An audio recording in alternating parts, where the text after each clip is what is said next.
argument presents a strong case for why meritocratic rule is that what we should aspire to. But then why why the ritual at the beginning? That's in Guming. So in the Baoxun it's not. No, because it's the same narrative. No, I talked about the first part of the text. Yeah. I do believe that the Guming is true text. Yeah.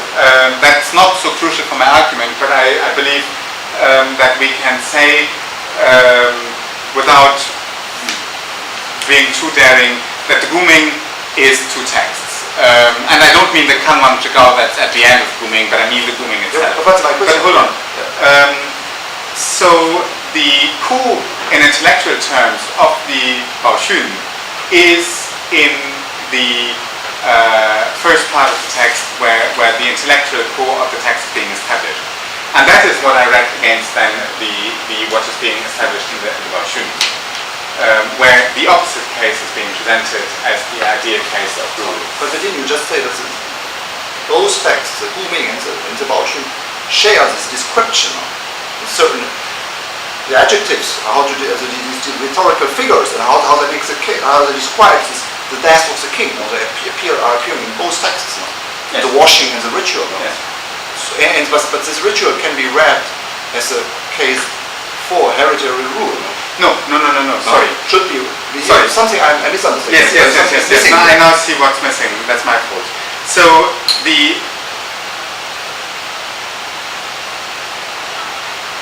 because the whole narrative in itself seems to be a case for hereditary rule. Hereditary rule. So that is the Guming, and that is the core bit that I've been describing in the Guming. Yeah.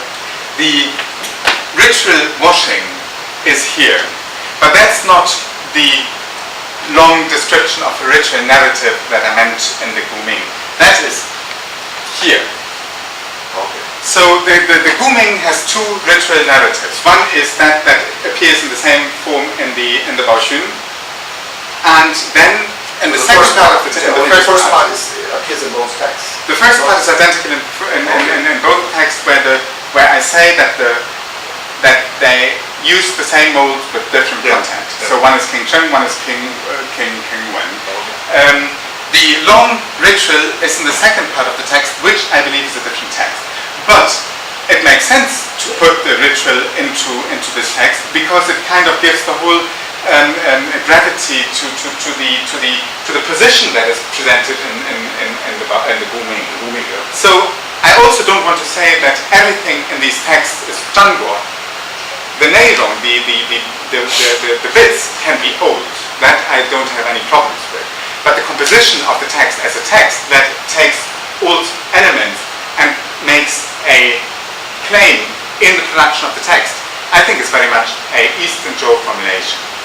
So that's basically my point. And my point then is that it makes much more sense to read the Guming as a voice that was formulated in opposition or in the background, against the background of this entire debate on ideal forms of government.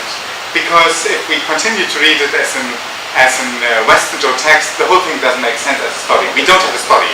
But now that we have the contextualization through a later text, it makes sense not to confuse the Baoxun, but bring the Guming back into the warring state and see it as one voice in that debate.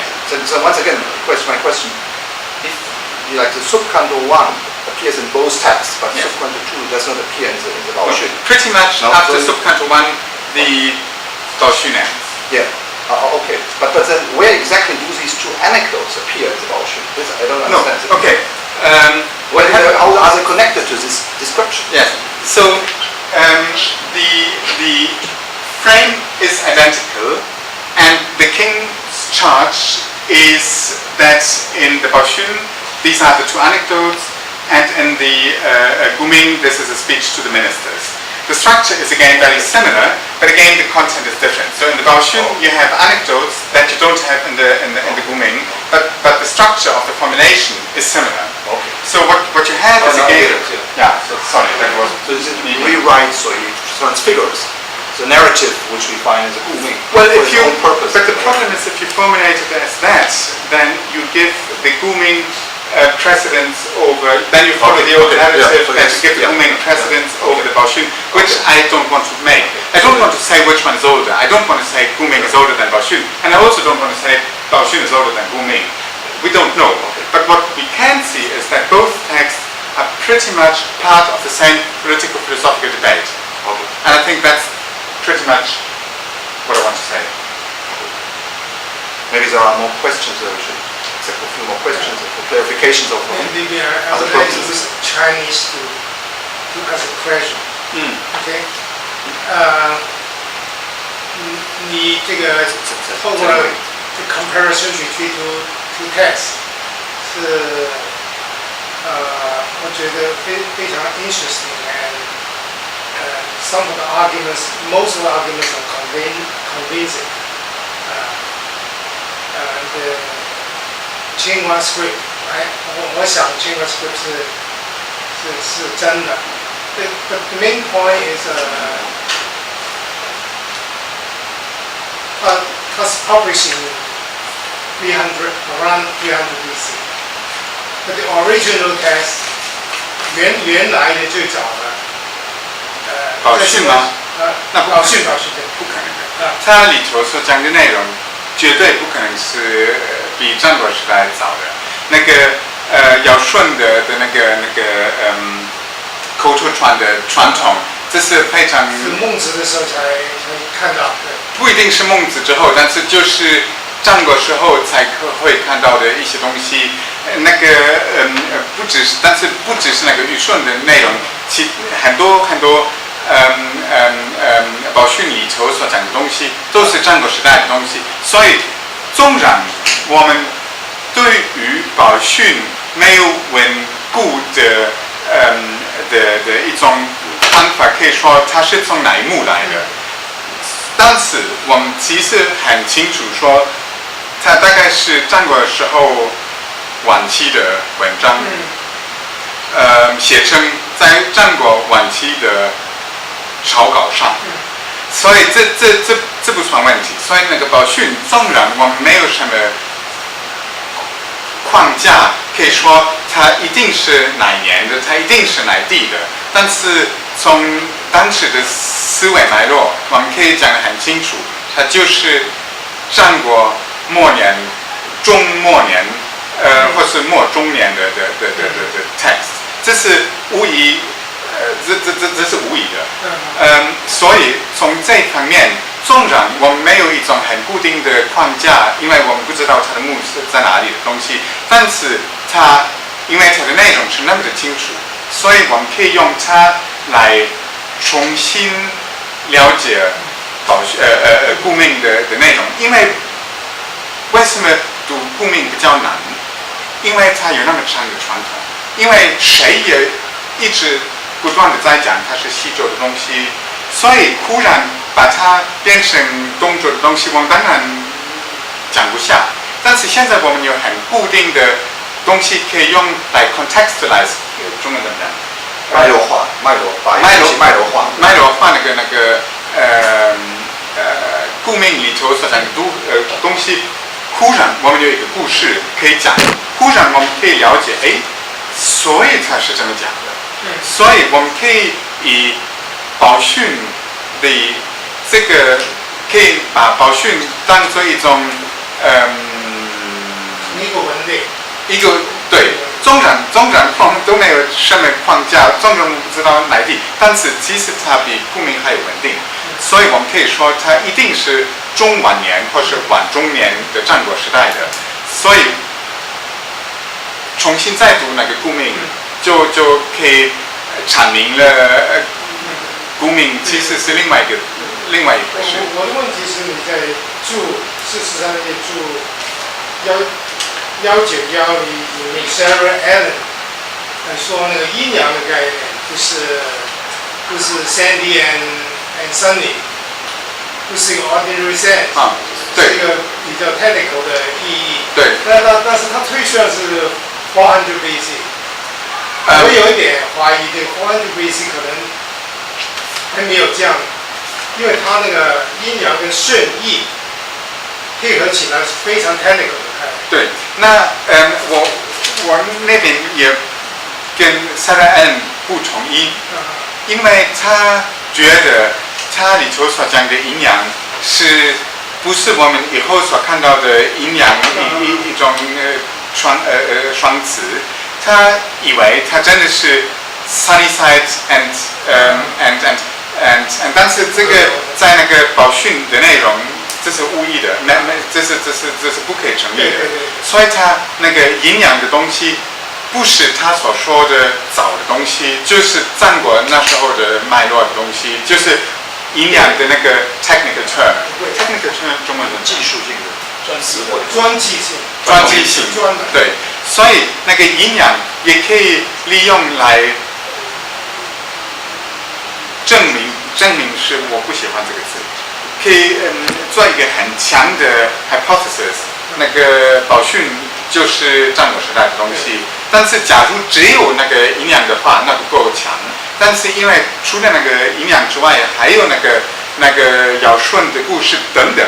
所以这是毫无没有不可以疑问的东西，它就是战国的东西。假如它是真的，但是我们就其实很确定的可以说它是真的。那像比如说那个中you on page 25 you mentioned the notion of 中 and then Ming and in the footnote you have 德中. So all these terms also come up in the 中庸and the mentions. So do you see some connections there, influences or any kind of? 那在上述也有允直绝中，那中可以有不同的解释。对，are there any sort of connections? Do you see anything? 我不知道。中是很复杂的东西，然后尤其在宝训里头，中这个字被讨论得很厉害。有些人说，你看这是很早上述的东西，所以才是正确的东西。但是很多人也说，它在孟子里头很常见。中是太复杂来讲，所以中我们不可以用它来了解到宝训的东西。尧舜的 discourse， 尧舜的 succession 是很明显比较晚，那个观念，尧跟舜。我不知道，我觉得这是好的问题，但是我没有想过这个问题。那我为什么没有想过这个问题？因为对我的 argument 其实不是很重要的，但是我还是要看他有没有什么。That's what the legitimacy of rule, Yes. Because mentions makes it also a strong case for meritocratic rule in a way. Yes. No. That's right. So I actually should think about 中文的名字 but I haven't done this. I must confess. So I would, if I know where to say. We can connect it to this discourse in the Mangsa. That would be interesting. Yes, it would be interesting. I hadn't thought it that out. I must confess, 我还有跟你们说，这是 work in progress. 这是刚才写的东西，然后对，所以我还有很多东西要可以跟着。那像那个中也是其中一个。还有问题吗？我们可以。Thank you very much, Professor Meyer. It was absolutely fascinating to listen to today. Really. I have to read this through, though. Yes, because it's very, very, very intense. How many questions can I ask? Just go ahead. Okay. If we have time, I would like you to dwell on this idea of genuine in relationship to text. You said you're going to develop. Yes. Well, that would Can be I very ask one interesting. question? Please do. Would it be interrupting if we open the doors so that we have a bit of iPhone? Of course, too loud? If you are too hot, it's a bit warm in here. Or are we interrupting anybody? Okay. Please go ahead. Then I wonder if you could speculate a bit about the fact that the ritual washing episode happens only in these two texts, and whether this particular episode tells us anything about the specificity, the specific context, intellectual or otherwise, that we can trace this maybe religiously in one or another. Also, if perhaps this can be connected to other traditions as well, as a kind of cleansing, purification, something, whether you care to speculate in this direction. Then the third point, this is dependent on my really understanding your point. So if I don't make much sense, I apologize. So basically, if I understand well, you are placing the booming to a different time frame, Yes. primarily because its take on the succession principle is different. So unless or unlike what tradition would have with the episode of Jobun and all the succession story, the booming tells a story in which power passes softly and smoothly from one king to another.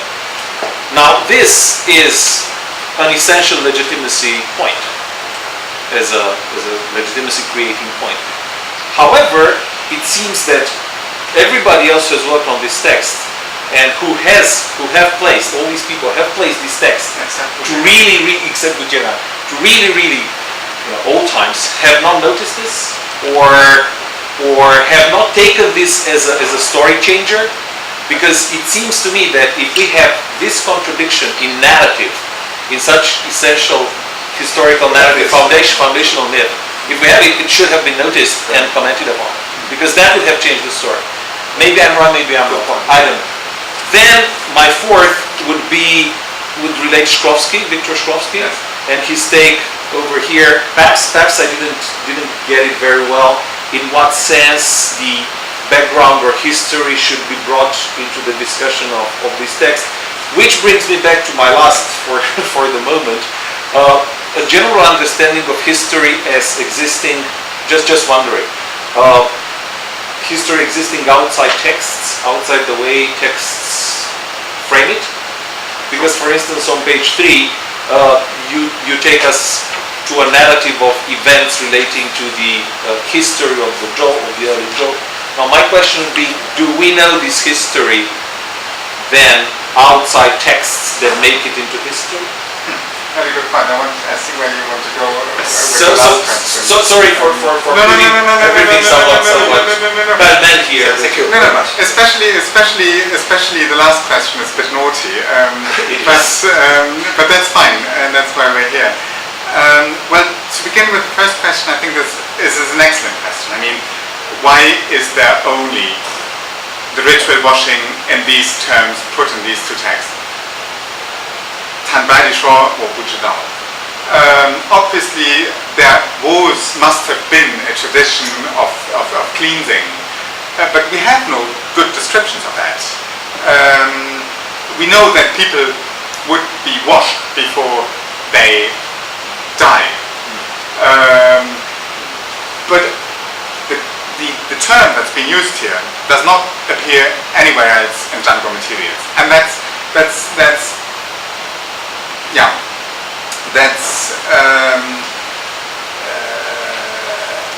at least a strong actually claim that these texts take direct relatedness to one another, because we have a tradition, we know of that tradition, it's not well described, but we know that people were being washed before they die, or just normally before they die, but we don't have an exact appearance of this term anywhere else.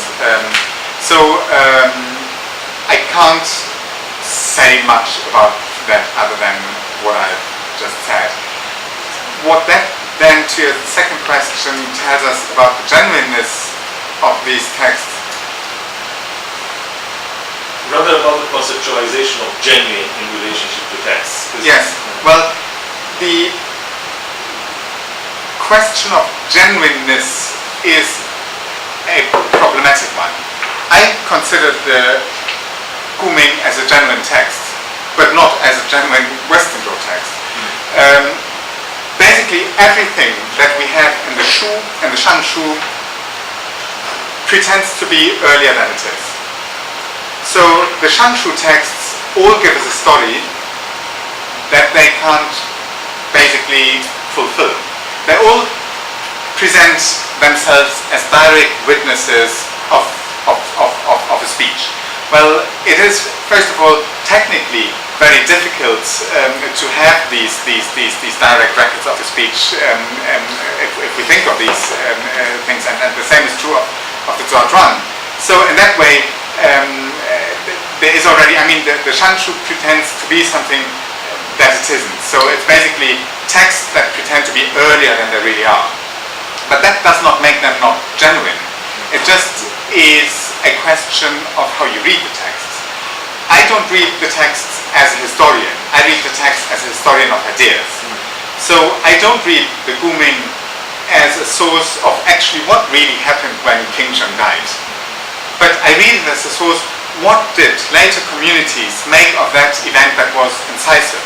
That was not just what Kantarovich would call the death of one of the two bodies of the king. It was more than that. It was not that the dynasty was all in place and just, okay, the king is dead, long live the king. It wasn't that. It was decisive. So what did the meaning communities at the time make with that? So even now that I would put the Guming in a different time frame as to everything that has been said before except my hero, Gutjegang, that does not make it a non-genuine text. It just makes it not a historical tool to the degree that historians like to have it. But I must also note that the same is true for bronze inscriptions. So it's actually the same is true for all early artifacts. No, sorry, I take that back.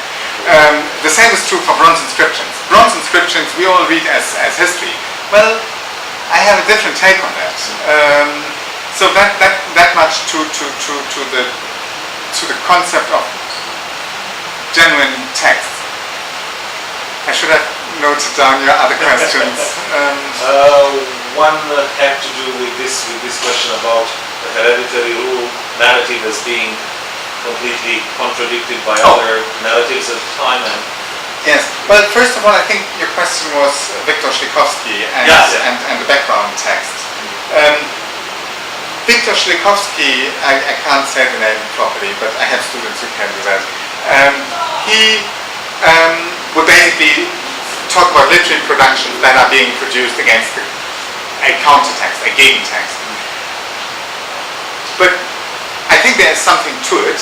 I just don't want to reduce it to the physical or non-physical object of the text, but take text more in terms of how McKinsey has taken text. That text is basically a broader narrative, that an intellectual tradition. I take that as a countertext of the. So I take it as the background noise.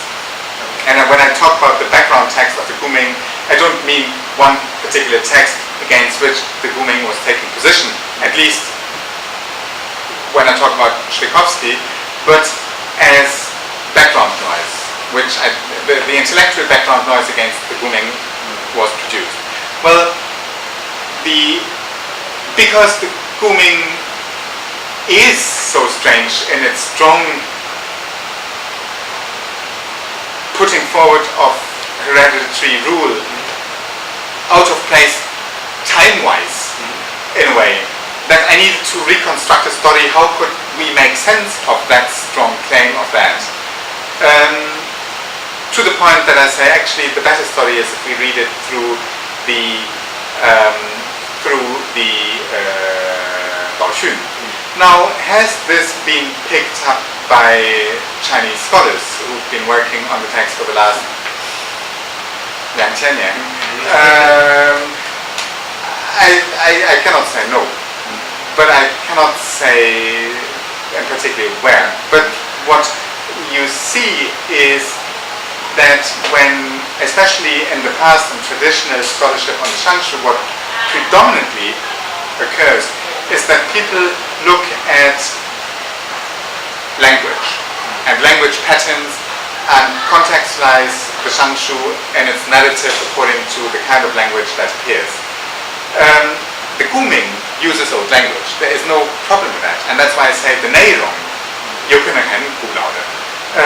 But so we actually need to have a three-division in our dealing with the text. One is very easy. One is the division between manuscript and text. That's easy. A text can float around orally, or I tell you a text, and we either write it down and make a manuscript out of it. So then maybe you could say account, maybe. Sorry? Maybe you could say account. Well, it's kind of a narrative or an account which floats around. Yes, but it's not a text already, not yet a text. Well, I mean, in scholarship that deals with textuality, that is an accepted term. I mean, Konrad Ehlich has written much about the coexistence of text and oral and written forms. Actually, he writes it in German. It's very convenient. And so that is not a problem. The different contextualization that we have to take on, which I haven't so much touched upon, is that we also must distinguish between composition of the text and the content of the text. There is no problem that the material in the Kuming is very old. The language is very old. But the way that very old language was brought together in a narrative, I don't think is so old. I don't think can at all be. So in that way, the Kuming is a particularly nasty text because it's so Western language. I mean, it's so Western language. But then the story isn't.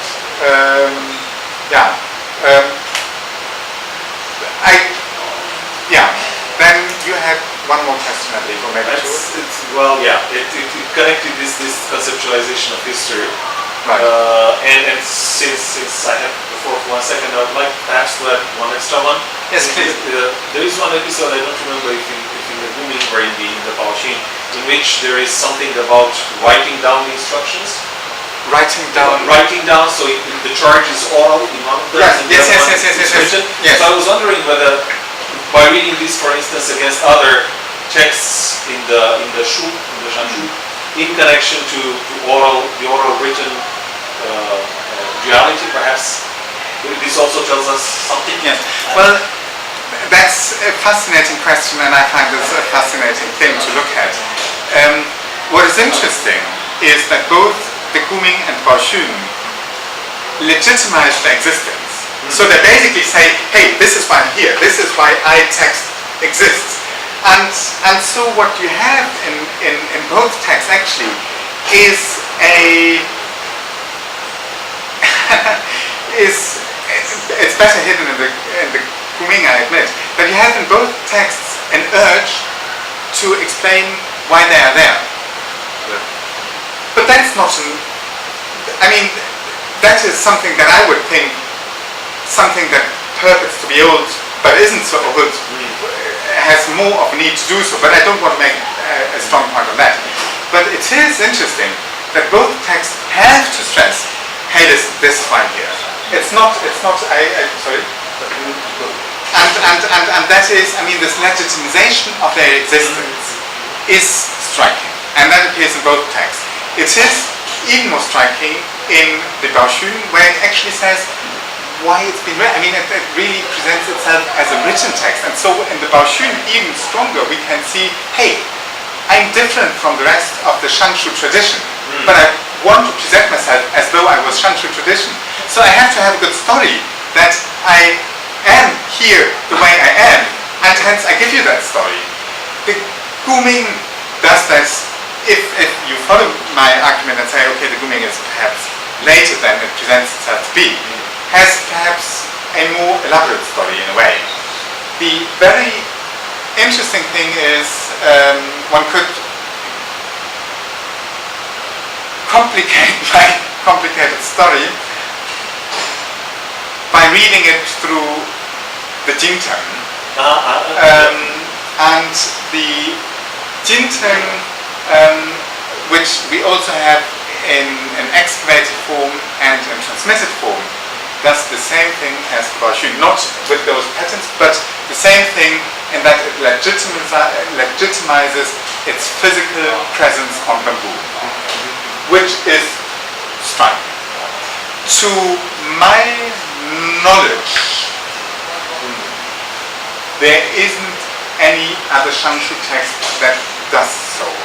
But because I'm on camera, and people tomorrow will just say, but I'm not there yet to really say this with any strong claim, as strong as I would like to make it. But to my knowledge, in the Shanshu, the Jingteng and the Baoshun, which isn't in the Shanshu but pretends to be Shu Lei, are the only texts in that tradition that legitimize or that explain their existence on bamboo. Yes, please. Cut in and connect what you're saying. So if they do so, this self-legitimization need, does it mean that they acknowledge the fact that they take as a model pre-existing texts, like the booming in this particular case, and that would actually place the booming as the model to be followed by the Baoxun? Meaning that it's actually older? Well, not necessarily Western Zhou, but still older. Well, it could be. I wanted to say that I don't either want to make a claim for the booming or the Baoxun being the older one, because I could give you just as good a story why the other way is, why the other one is earlier. I think we have too few hints to place the one before the other. I have no problem with you saying, hey, the booming is older than the Baoxun. Yeah, why not? I give you another story, but what is important to me is that they're both in the same intellectual environment of Eastern Zhou discourse on ideal forms of government. There is actually one other text that that legitimizes its existence on bamboo, which is in the Shanghai collection of true manuscripts.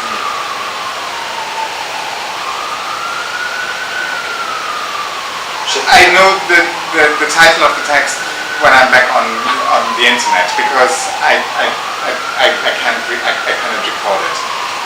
So these are the three that I know of, but only two of a Shulei. We have 10 more minutes, so maybe Yes. later on off camera he will give you a complete version of all his thoughts on texts. Yeah. But maybe there are other questions. 这个 languages 跟上述很类似。Yeah, yes and no. 跟《论语》孟子、春秋的墨子有差别。论语啊，跟孟子、孟子的语言是完全不一样。我不会说完全，但是宝训里头所用的语言是很不一样，但是所以他读的比顾命白的很。白了一点，但是问题它的整个语法结构还是比较当然近，因为宝训他 pretend 他假装是书类的东西，宝训要 the story that 宝训 wants to give us is, hey, I'm early. The Baoxun presents itself as though it was witnessing the act that it describes. So it must formulate itself in an early language. But I don't think this was yet your question. 那你说假装是为什么他是在假装？我怎么知道他是假装？为什么他要 pretend 这样？这个我其实因为他在回答那个问题，我只是不知道他为什么。我等一下还有个提出来你的问题，要不要先让那个泡泡这个 writing history 啊，在古代的通常会已经有，也许 oral tradition， 也许是已经有了 writing text earlier， 但是后来的传下来的可能会 add something， 所以它可能阴阳的概念会加进去，尧舜的观念加进去，也说不定。这不能完全绝对的证明，它一定是晚到战国，就 original text 可能早一点，也说不定。所以这个当然这个现在是比较favor那个后一点的时间，但是我觉得很奇怪，当然它是用来就 legitimize 一个政权的合法性有这个作用，但是。它背后的动机到底是因为它要假装，还是原来就是有这个 oral tradition 就是 writing history， 令到它可以不断的加东西。就我们现在看其他先秦的经典也有不断的加一些东西。Yes, well, that's a very good question. I think I have a better story than that. Of course, we can always assume that later people added concepts such as yin-yang 什么东西 as 尧舜什么东西 and that the text is as old as the language perhaps presents itself to be. But then you still have the problem of the entire